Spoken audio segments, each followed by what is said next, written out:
O Maringatuba está de volta e neste segundo bloco, e a partir do segundo bloco, conversamos com Edivaldo Eliezer, que é diretor de operações e vendas da BJ Santos e também professor de pós-graduação, palestrante. Seja muito bem-vindo, professor. Obrigado pelo convite de estar aqui no programa. Nós vamos conversar nesse primeiro bloco, professor, sobre essa importância do treinamento nas empresas. Qual é a política que uma empresa deve adotar para fazer a sua estratégia de treinamento, a sua política de treinamentos, professor? O primeiro passo é ter uma equipe que esteja realmente engajada com os objetivos da empresa. Como é que se consegue isso, Geraldo? Buscando pessoas que tenham vontade de trabalhar, vontade de crescer na profissão de vendedor. Estratégia de vendas envolve 100% pessoas, envolve 100% vendedores. E o conceito de vendedor no mercado ainda é um pouco deturpado, é um pouco dividido.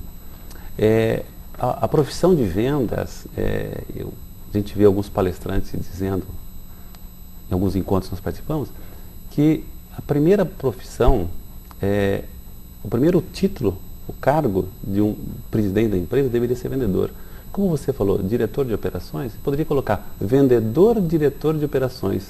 Porque se nós que estamos dirigindo uma empresa voltada a vendas, não assumirmos a profissão de vendedor... Que na essência se é vendedor. Na essência se é vendedor, tá?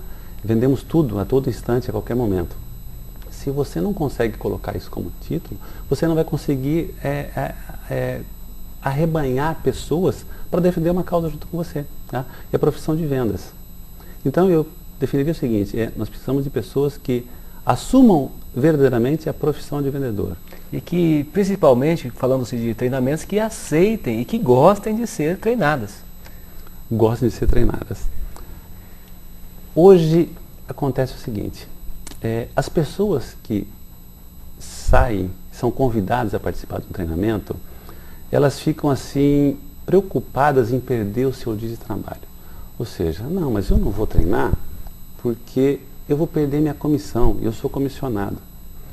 Então ela pensa pequeno, ela não sabe e não conhece ainda que o treinamento é a força motriz para que ela possa estar se aprimorando e se desenvolvendo cada vez mais a atividade profissional. As pessoas têm que entender que o treinamento é importante para que ela possa ter um atendimento cada vez melhor. E como que se define isso, uma vez que, de um lado, há a empresa que quer treinar, de outro lado, às vezes, há essa resistência? Como fazer, então, para que essa política de treinamento da empresa dê resultado para o colaborador lá, que é realmente quem interessa, que realmente aproveite esses resultados?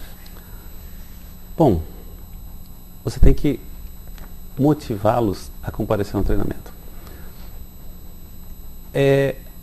Nós comentávamos ainda há pouco que a maioria dos treinamentos fazem com que os vendedores se sintam motivados, mas apenas animados momentaneamente.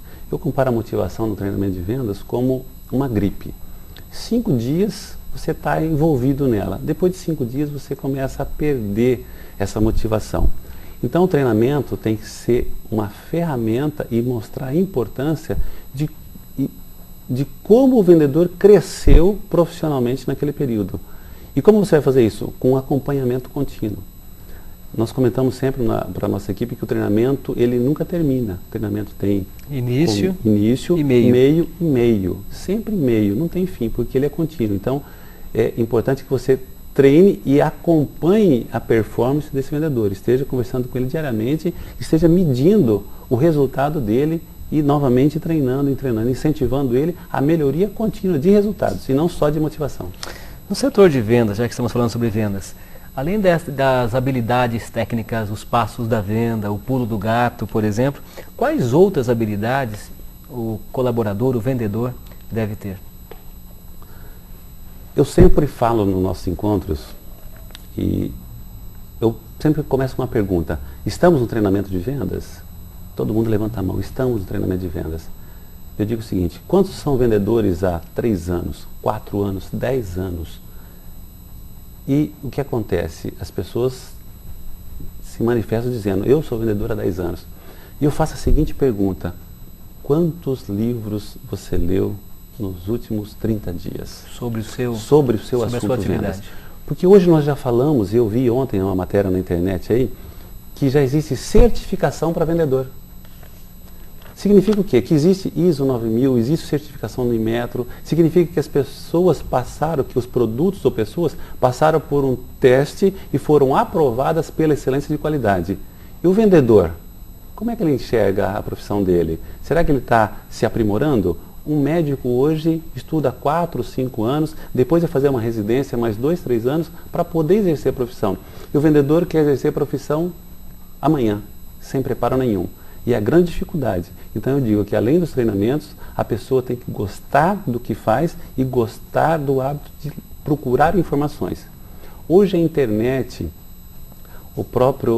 os sites disponibilizam cursos completos na área de vendas. Não precisa gastar, né? Na verdade, não precisa gastar. Grátis, apostilas grátis, treinamentos grátis.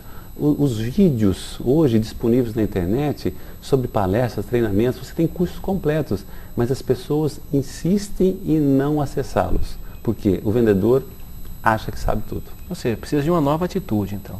Atitude, ação. Persistência e paciência é o que se prega nos treinamentos, mas ação é o determinante da profissão do vendedor. Ou seja, precisa que haja uma conscientização para o autodesenvolvimento, seria isso? Autodesenvolvimento. E é difícil para o vendedor o autogerenciamento. Nós comentamos nos treinamentos que o autogerenciamento independe de uma instituição. Você pode ter produtos excelentes, você pode ter serviços excelentes, você pode ter preços excelentes, você pode ter uma equipe de retaguarda excelente, só que o automotivação e o autogerenciamento é pessoal.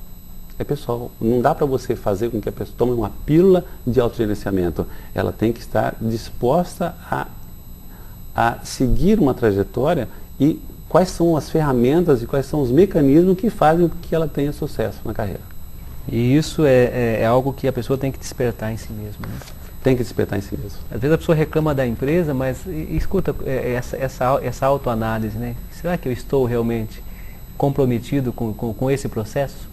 Porque a empresa se dispõe a treinar, se dispõe a desenvolver, mas a pessoa às vezes não quer se autodesenvolver. Eu acho que é essa mudança realmente de postura que é algo necessário para os profissionais, né? Sem dúvida. Precisa ter uma mudança radical de postura, precisa ter vontade, precisa ter determinação para a profissão de vendedor. Muito bem. O nosso assunto está interessante e vamos dar um pequeno intervalo agora e voltaremos no terceiro bloco do Maringatuba falando sobre metas, a importância de metas, como devem ser definidas as metas e quais são os compostos da meta. Daqui a pouquinho nós estamos de volta. Fique aí.